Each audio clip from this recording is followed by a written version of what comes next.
જય શ્રી કૃષ્ણ મિત્રો, રાધે રાધે. તમારા બધાનું સ્વાગત છે આપણી યુટ્યુબ ચેનલ સત્સંગ માર્ગમાં. મિત્રો, આજે આપણે આ વિડીયોમાં શ્રાદ્ધ પૂજા કેવી રીતે કરવી, પિતૃપક્ષમાં શું કરવું જોઈએ અને શું ન કરવું જોઈએ, અને પિતૃપક્ષ ક્યારથી ક્યાર સુધી રહેવાનો છે એના વિશે જાણવાના છીએ. તો મિત્રો, જો તમને વિડીયો પસંદ આવે તો લાઈક કરજો, વધુમાં વધુ લોકો સાથે શેર કરજો, અને મારી ચેનલ પર નવા હોય તો જરૂરથી સબસ્ક્રાઇબ કરી લેજો, જેથી કરીને દરેક વિડીયોના નોટિફિકેશન તમને સૌપ્રથમ મળતા રહે. ધન્યવાદ. વર્ષ 2025માં પિતૃપક્ષનો સમયગાળો રવિવાર 7 સપ્ટેમ્બરથી શરૂ થશે અને રવિવાર 21 સપ્ટેમ્બર સુધી ચાલવાનો છે. હિન્દુ ધર્મમાં પિતૃપક્ષ એ પૂર્વજો પ્રત્યે કૃતજ્ઞતા અને સન્માન વ્યક્ત કરવાનો અત્યંત પવિત્ર સમયગાળો છે. વર્ષ 2025માં આ 15 દિવસીય અવધિ રવિવાર 7 સપ્ટેમ્બરથી શરૂ થશે અને 21 સપ્ટેમ્બર રવિવારના રોજ પૂર્ણ થશે. આ સમયગાળા દરમિયાન પૂર્વજોની આત્માઓ પૃથ્વીથી નજીક હોય છે એવું માનવામાં આવે છે, જે આપણને તેમની સાથે જોડાવા, તેમના આશીર્વાદ મેળવવા અને તેમની શાશ્વત શાંતિ માટે પ્રાર્થના કરવાની તક પૂરી પાડે છે. મિત્રો, શું તમે જાણો છો કે પિતૃપક્ષનું મહત્વ શું છે? આ સમયગાળો પૂર્વજોના ઋણ ચૂકવવા, પરિવારમાં શાંતિ અને સમૃદ્ધિના આશીર્વાદ મેળવવા, કોઈ પણ પૈકૃત અવરોધો દૂર કરવા અને આત્માઓની શાંતિપૂર્ણ યાત્રા તથા મોક્ષ માટે પ્રાર્થના કરવા માટે સમર્પિત સમયગાળો છે. હવે આપણે શ્રાદ્ધની તિથિઓ વિશે જાણીશું. પ્રતિપદા શ્રાદ્ધ 8 સપ્ટેમ્બર અને સોમવારના રોજ છે.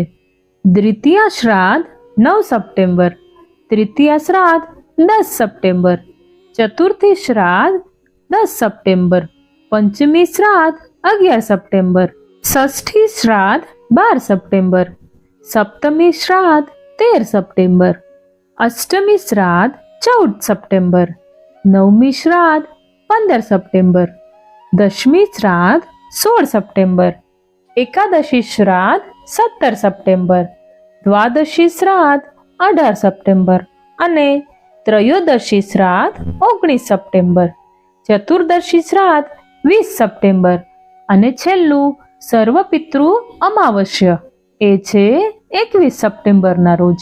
હવે આપણે જાણીશું કે આપણા ઘરે શ્રાદ્ધ પૂજા કેવી રીતે કરવી. તો સૌપ્રથમ સ્નાન કરીને સ્વચ્છ વસ્ત્રો પહેરો અને દક્ષિણ દિશા તરફ મુખ રાખીને જગ્યાને સાફ કરો. ત્યારબાદ હાથમાં પાણી, ફૂલો અને તલ લઈ તમારા પૂર્વજો માટે વિધિ કરવાનો સંકલ્પ કરો. ત્યારબાદ પાણીમાં કાળા તલ અને દૂર્વા ભેળવીને 3 વખત તમારા પૂર્વજોને એ પાણી અર્પણ કરો.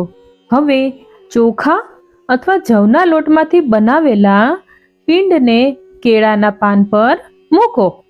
વિધિ માટે તૈયાર કરેલા ભોજનને 1 ભાગ ગાય, 1 ભાગ કાગડાનો, 1 ભાગ કૂતરા અને કીડીઓને અર્પણ કરો. જો શક્ય હોય તો ભોજન માટે 1 બ્રાહ્મણને નિમંત્રિત કરો અને તેને દક્ષિણા આપો. ત્યારબાદ તમામ અર્પણ પૂર્ણ કર્યા પછી જ પરિવારે ભોજન કરવું જોઈએ. હવે આપણે જાણીશું કે પિતૃપક્ષ દરમિયાન શું કરવું જોઈએ અને શું ન કરવું જોઈએ. તો સૌપ્રથમ જાણીશું કે શું કરવું જોઈએ. તો નિષ્ઠાપૂર્વક વિધિઓ કરો, બ્રાહ્મણો અને પ્રાણીઓને ભોજન આપો, દાન પુણ્ય કરો અને સાદો શાકાહારી આહાર લેવાનું રાખો. હવે શું ન કરવું જોઈએ? તો માંસાહારી ભોજન, ડુંગળી, લસણ અને દારૂ ટાળો. લગ્ન કે અન્ય શુભ કાર્યો મુલતવી રાખો. વાળ કે નખ કાપવાનું પણ ટાળો અને મોટી નવી ખરીદીઓ કરવાનું પણ મુલતવી રાખો. આ ઉપરાંત શાસ્ત્રોમાં કહેવાય છે કે પિતૃદોષોમાંથી મુક્તિ મેળવવા માટે અને પરિવારની શાંતિ કાયમ રાખવા માટે કેટલીક ખાસ વસ્તુઓનું દાન કરવામાં આવે તો ઘણો બધો લાભ થઈ શકે છે. તો મિત્રો, ચાલો આપણે એ પણ જાણી લઈએ કે કઈ કઈ વસ્તુઓનું દાન કરવું શુભ માનવામાં આવે છે. પેલું છે વસ્ત્રદાન. ગરુડ પુરાણ અને ધાર્મિક ગ્રંથોમાં ઉલ્લેખ છે કે જે રીતે હવામાનની અસર આપણને થાય છે તેવી જ રીતે તેની અસર પૂર્વજો પર પણ પડે છે. આવી સ્થિતિમાં પિતૃપક્ષ દરમિયાન વસ્ત્રોનું દાન કરવું સૌથી શુભ માનવામાં આવે છે. એવું માનવામાં આવે છે કે આવું કરવાથી વ્યક્તિને પૂર્વજોના આશીર્વાદ મળે છે અને જીવનમાં ખુશીઓ આવે છે. બીજું છે છત્રીનું દાન. ધાર્મિક માન્યતા છે કે પૂર્વજોના નામે છત્રીનું દાન પિતૃપક્ષમાં આપણને ખૂબ જ લાભ આપે છે. કહેવાય છે કે આનાથી વ્યક્તિના જીવનની દરેક પરેશાનીઓ દૂર થાય છે અને પરિવારમાં સુખ, શાંતિ અને ખુશીઓ આવે છે. ત્રીજું છે કાળા તલનું દાન. પિતૃપક્ષમાં શ્રાદ્ધની દરેક વિધિમાં કાળા તલનો ઉપયોગ ફરજિયાત માનવામાં આવે છે. જો કોઈ વ્યક્તિ અન્ય કોઈ વસ્તુનું દાન કરવામાં અસમર્થ હોય તો ઓછામાં ઓછા કાળા તલનું દાન તો કરવું જ જોઈએ. તેનાથી પૂર્વજોના આશીર્વાદ મળે છે અને જીવનની મુશ્કેલીઓ ઓછી થઈ જાય છે. એવું માનવામાં આવે છે કે કાળા તલનું દાન કરવાથી પૂર્વજો આપણી રક્ષા કરે છે. ચોથું છે ગોળ અને મીઠાનું દાન.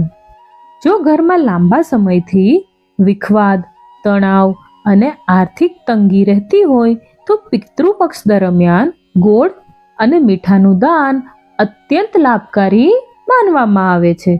શાસ્ત્રો અનુસાર પૂર્વજો માટે આ વસ્તુનું દાન કરવાથી ઘરની આર્થિક સ્થિતિ સુધરે છે અને પારિવારિક સંબંધોમાં મધુરતા આવે છે. પાંચમું છે ચાંદીનું દાન. પિતૃપક્ષ દરમિયાન ચાંદીનું દાન કરવું એ અતિ શુભ માનવામાં આવે છે. પુરાણોમાં ઉલ્લેખ છે કે પૂર્વજો ચંદ્રના ઉપરના ભાગમાં રહે છે અને ચંદ્રનો સીધો સંબંધ ચાંદી સાથે છે. તેથી જ પૂર્વજોને ચાંદી પસંદ છે. આવી સ્થિતિમાં ચાંદી, દૂધ અને ચોખાનું દાન કરવાથી પૂર્વજો ખુશ થાય છે અને પરિવારને સુખ, સમૃદ્ધિ અને સારા સ્વાસ્થ્યના આશીર્વાદ આપે છે. તો મિત્રો, આજે આપણે આ વિડીયોમાં જાણ્યું કે પિતૃપક્ષ ક્યારથી ક્યાર સુધી રહેવાનો છે, આ પિતૃપક્ષ દરમિયાન શું કરવું જોઈએ અને શું ન કરવું જોઈએ. આ ઉપરાંત કઈ વસ્તુનું દાન કરવાથી તમને કયા કયા લાભ મળી શકે છે તેના વિશે વાત કરી. તો મિત્રો, હું આશા રાખું છું કે મારી આપેલી માહિતી તમને પસંદ આવી હશે. પસંદ આવી હોય તો કમેન્ટમાં તમારું મંતવ્ય જરૂરથી જણાવજો. ફરી મળીશું એક નવા વિડીયો સાથે. મને સાંભળવા માટે આપ સૌના ધન્યવાદ. સૌને મારા જય શ્રી કૃષ્ણ. રાધે રાધે.